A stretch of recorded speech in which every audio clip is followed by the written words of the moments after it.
So this video is going to be a little mean, but every time I start to feel bad for making it, I remember that these guys trolled an entire generation of producers, myself included, and I can objectively say if I had never seen those videos, my mixes would have been a lot better a lot sooner. With that being said, I don't know these guys. I'm sure they're nice people if I sat down to get coffee with them. Do I think their content is bad? To be honest, yes. All I owe to the world is just to be honest.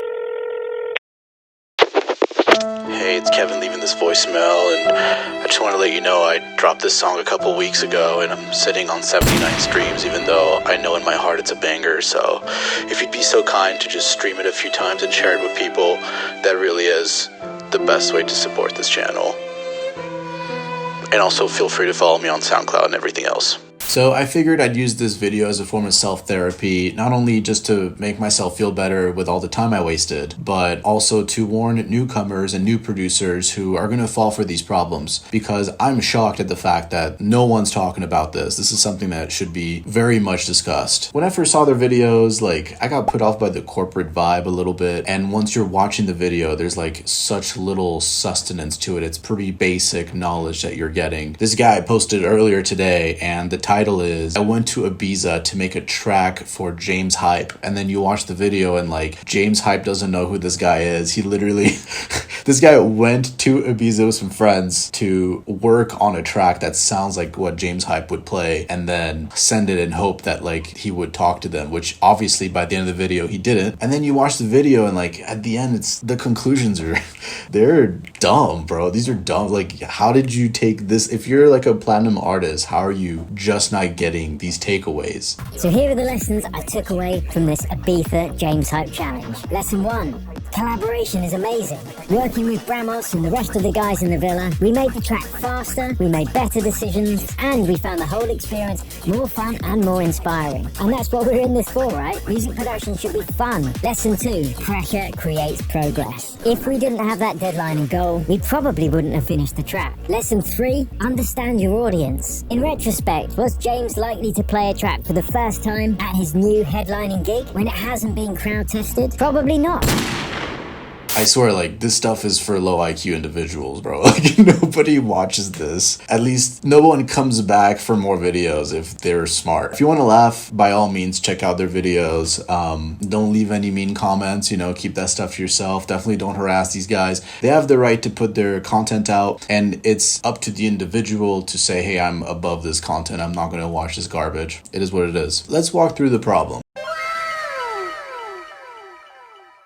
Much like, honestly, everyone else, I learned music production by watching YouTube tutorials and then just grinding away in my studio. I would try to make a song, ask friends why it sounds bad, watch YouTube tutorials, rinse and repeat. And after many years, I finally developed an ear to understand some of the things that I used to find nearly mystical, like what compression sounds like, what it does truly when you're impacting your audio. So what do we do when we start? We look up how to produce, how to mix, how to master. And for whatever reason, we get hit with a ton of overly generalized statements like, mixing tip number 17 is cut most of your instruments below 120 hertz. Cut everything under 120 hertz aside from the kick and the bass. You hear that one all the time. It's so annoying. Sure, it's true that with a good amount of elements, you might want to do that. As David from Mixbus TV says, which I met the guy, super legit, dude. His studio's insane. It was actually really cool to get to meet him. And he's a really nice guy. He's super upfront. You just energetically, when you're around him, you can tell he knows what he's talking about. It's very obvious. And he was the one, I forgot exactly what he said, but he said the sub frequency of sounds, especially hi-hats or snares or whatever, that's the balls of the sound. So if you cut that area, you might not hear it because your studio system sucks and you don't have a sub or whatever. But the people who actually enjoy music and have good sound systems or festivals, or honestly, I have earbuds that can replicate sub frequencies pretty damn well. Technology's really grown. So they can hear, and you're just deciding to just throw that part of the sound out, and you don't know, maybe your track would sound better with that information. When you listen to real mixing engineers, you'll notice they're very upfront and quick to give you that disclaimer that every piece of audio is unique. Don't cut everything except from the kick and bass. And here's some notable examples. Number 7, I shouldn't even have to say this one, but I'm gonna say it anyway. And if you follow the channel for a while, this is old news, but do not high pass and low pass everything by default.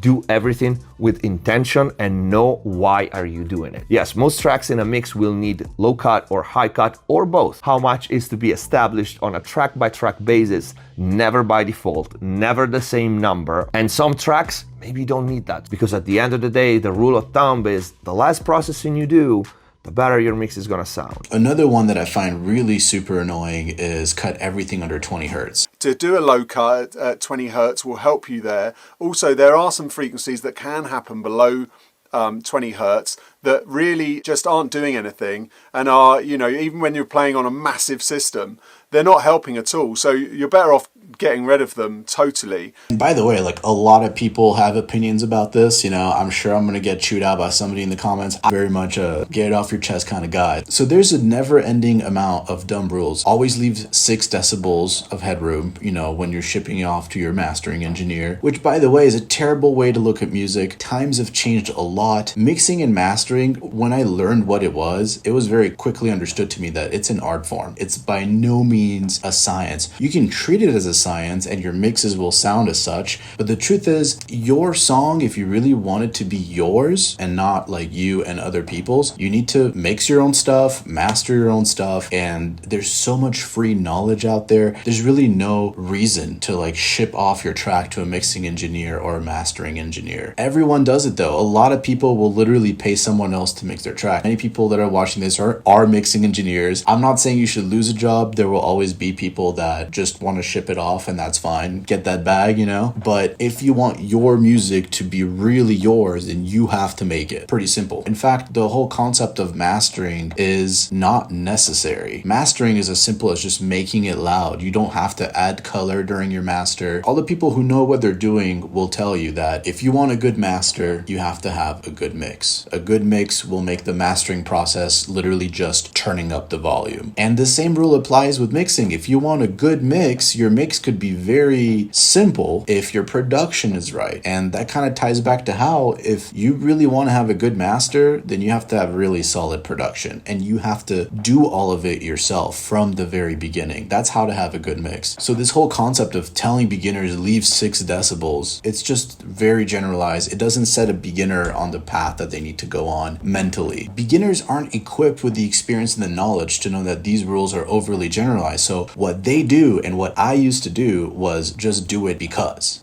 someone that knows what they're saying is telling me to do it, so I'm just going to do it. And where, I'm not going to say it's a scam, but like where it's just really not a good use of people's funds is when they pay you for these kinds of lessons, they pay you to learn this kind of stuff, and you're just regurgitating slop. Like there's no art behind it, there's no realness. It's just keeping people in a circle coming back to pay you for your shitty mixing. Like, it's just terrible. It's a terrible advice. It's a terrible way to get beginners on the right path. I think the most annoying one and kind of the funniest one is like the ideal mastering chain trend, I guess you could say, where these mixing or mastering engineers will talk about like what's their like go-to chain, you know, as if every song is the exact same. Like every song is gonna need some kind of compressor and then saturation, and oh, don't forget to do the EQ before this, but then after that in the other video. Like, it's just so dumb. Like, they're just stroking it to their like ideal mastering chain. Like, here's what I do. Like, it's honestly hilarious. Let's watch a video actually, because it's just straight up comedic content. Look at this. And by the way, this video you're about to watch it's not satire. Like, this guy really believes what he's about to say. Set the timer off. Okay, off we go. So my approach to setting up my mastering chain is exactly the way I've always done it when I had hardware. I like to keep things in order so that it doesn't change all the time, I don't change the sound, and I get a consistent finish. So if you are in the box, it's kind of the same as if you're out of the box too, and you can obviously have a mixture of the two, but that doesn't answer the question. Does EQ come first or compression? Okay, well, compressors I tend to use more for flavour. So usually the first thing I go into is something just tubey to warm things up, to get things going. Then I go into an EQ, which is going to be kind of a broad EQ to kind of flatten the sound out, something like a back, some shapes. So what I'm doing first of all is I'm getting colour, I'm getting shape into it. Once I've got that basic part done, then I'll go into a more detailed EQ to kind of do anything that needs taking out. So I'll have an EQ there. Then I'll probably go into a compressor just to kind of push it all together to get a kind of gluey sound, because I like that. But then I'll have an EQ after that to open it up again. So I might have brought it all down with a compressor like that, and then open it up with an EQ afterwards. And then I might go into like a multi-band if I need to, just to sort of tighten up areas, or maybe a de-esser at the top. And then if that has taken too much off, then I'll go in with another EQ to kind of counteract that. So that's what I'm talking about. It's like, you know, you're using things for flavor, and then you like to use some tubey to get things warmed up. You want to push it together, you want to glue it, and then you want to open it up, you know? You want to open up with the EQ.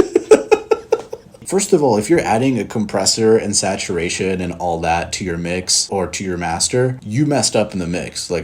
Unless you have clients, and if you have clients, why are you watching this guy? Like, all roads lead to like, this is stupid. You know what I mean? Of all pictures, like, I hope, there's no way that that's the actual EQ he's talking about. He's just making a point that this is where he would get more quote unquote surgical with the EQ. But actually, in the mastering stage, you should not be doing this. Like, if you have clients and you have no control of the mixing and production, I guess, yes, it's true, like you might go in here and do some surgical, but it's such an awful idea in your dream, like, mastering chain, you know, like, oh, it's so good, this mastering chain, this is how I like to get tubey and warmed up.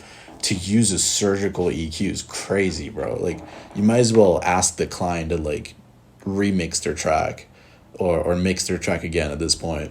Once again, if you listen to people that know what they're talking about, they'll tell you, like, using more plugins to raise the audio every single time, you want to do the least amount of stuff to have the biggest impact, right? It's not common sense, but like, it's stuff that people who've been in the game for a long time know. And again, less processing, better.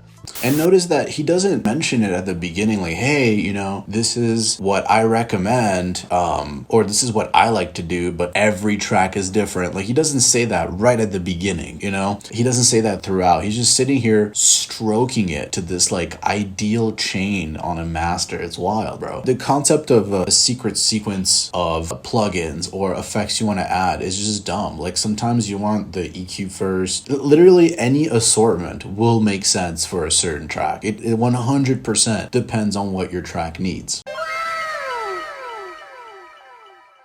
So the real problem goes a lot deeper than this. It's not just the bad advice that gets you. What causes a lot more damage, as a beginner, your biggest struggle isn't not understanding what to use or doing things correctly. It's not messing things up. And a good way to explain this is like, if you have a track and there's an issue with the EQ and you can't really, at the stage you're at, understand or identify that it's actually specifically like it's information in the low mids. And you can't identify that. So in all of your search to do the right move, you end up boosting some random frequency range, thinking that's the right thing to do. You now have two problems. If you think you need a compressor and your track does need a little compression, but you use the wrong type of compressor or you use just a compressor incorrectly, you now have two problems. If your track needs something and you do the wrong thing, you took a step away from the goal, from what your track really needs. So as a beginner, to tell a beginner, hey,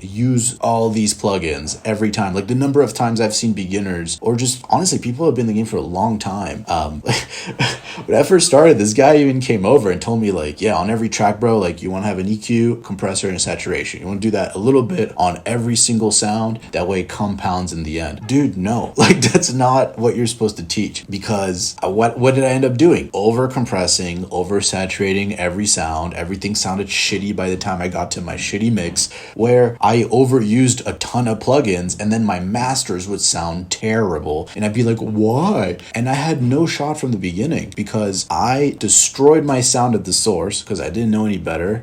Beginners don't know what to do with their sound and what sounds good. And then at the mix, I mean, it was way over before the mix started, but by the time the mix got around, it was just like, I would be starting to compress in my mix bus and be like, why does it sound like this? Like, maybe the saturator will help. Like, dude, it was over, man. It was over. It was so bad. And don't worry, like, I'm not gonna leave the video like this. Like, I have a solution for you.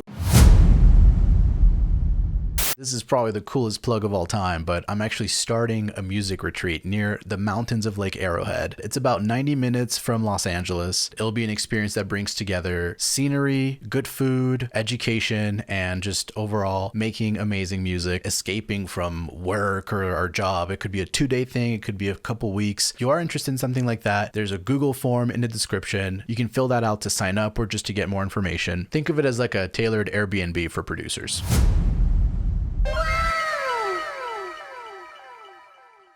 If this sounds like you, I hope, this is probably not, but I hope that you are that guy I'm talking about that has a ton of plugins in your mix bus. While you're producing, you're already compressing shit. Like, I hope you're that guy because you need to hear this, all right? Some of the best producers, mixing engineers, like people that really they love their art and they do it really well. Those people, when they're producing, have nothing in their mix bus and sometimes nothing in the master. I've seen a lot of them have high quality clippers, but if you just redline your DAW, you're basically clipping some of the audio, so it's kind of the same thing. A lot of people like to get newfangled saturate, for example. It does a great job of preserving the quality of the audio while you push it into a clipper, and some people, they'll just cash out right there. Like, they are exporting that version and it's going to be hitting all the parameters you want. It's going to be super wide. The mix is going to be phenomenal, and they did not use a single compressor, saturator, limiter, any of that in their mix or in their master. And that's some of the best work I've ever heard is like that. Like, I'm talking total control of the audio. And we live in a wonderful time and age where you can hit up most of your favorite artists. So they'll talk to you. For me, for example, I hit up Exotics and I think they have great mixes and everything they've touched sounds pretty sick. So I hit them up and they offered lessons, and I posted up with my 20,000 plugins on the master,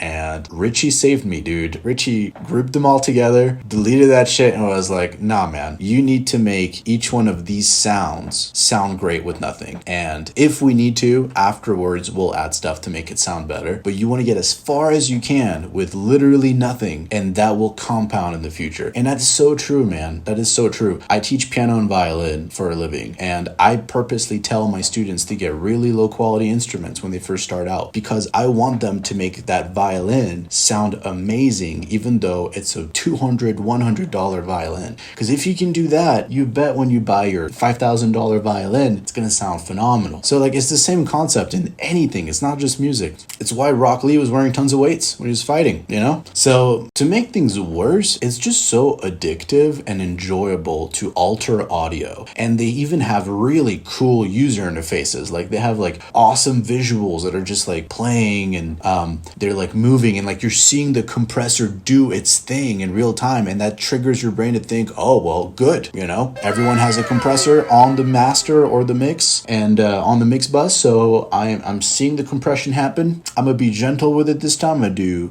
ratio 2:1. Oh man, this is great. I'm doing a great thing for my track right now. So let's dive into the rabbit hole a little bit. What does compression really sound like? If I gave you no visuals and I gave you two sounds and I told you one of them is compressed at a ratio of 3:1 and the other one is not compressed at all, would you really be able to tell me which is which? Really think about it. That moment where you've been messing with a sound for a while and you really been fine-tuning that knob, and then after a good 2 minutes you realize that the effect wasn't even on, or the dry wet signal was dry, so you were not changing anything the whole time but your brain thought it was. Dude, I'm telling you, what you see hurts you way more than what you don't see. And when you really understand that, you realize, oh my god, all right, so my whole perception of what I need to add to my track is now forever changed. And it's okay. I know it's kind of a scary thing to realize, you don't know what the fuck you're doing. And that's actually what's going to save you. And the next step is to delete all the things that you don't know are helping or not. All the things that you're kind of doing because everyone else does. Stop doing them and keep grinding. Literally, how to get good at music is quite simple. It just requires hard work. It doesn't require talent. You just keep making songs and then asking people how it could be better.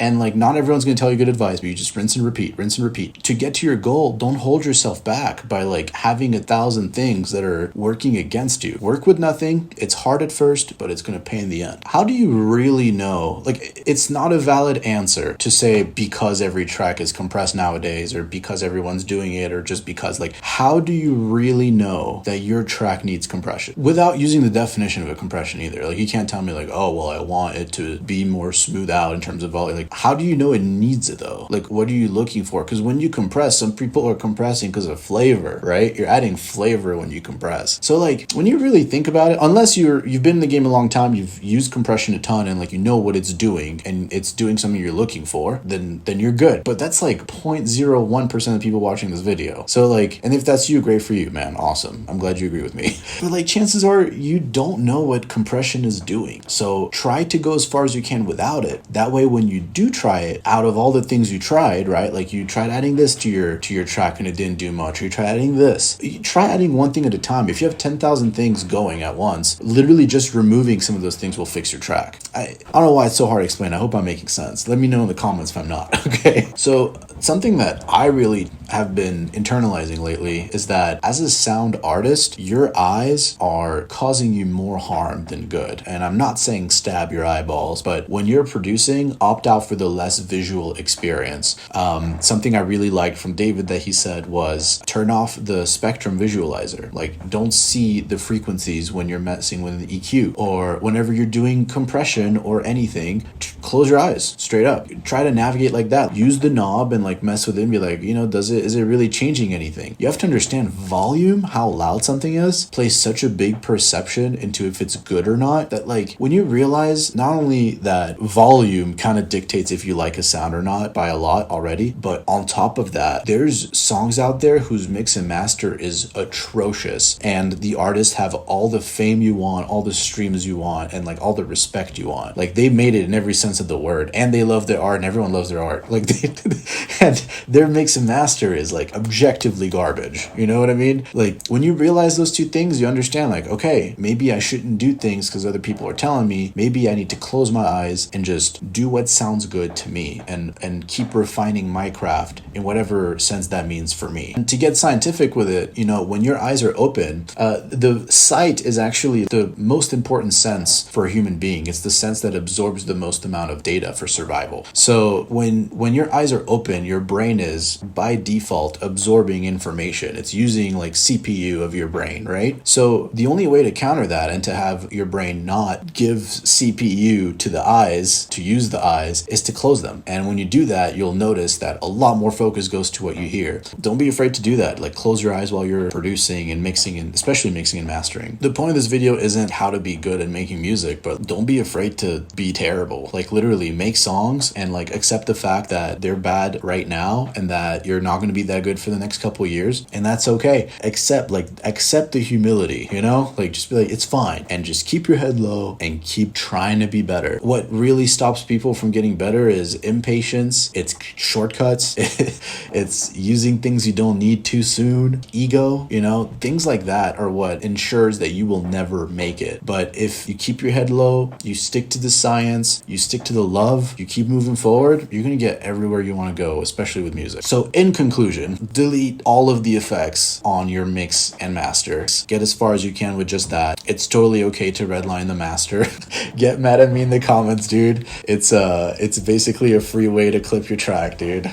Come at me, bro. And most importantly, if you want a good master, then your mix has to be right. If you want a good mix, your production has to be right. So just like Richie told me, if you want to have a nice mix, make sure each one of your sounds is mixed at the root well. And when you put them all together, there'll be little to no processing you'll need to do. It'll sound just like it's supposed to, just like you want it to.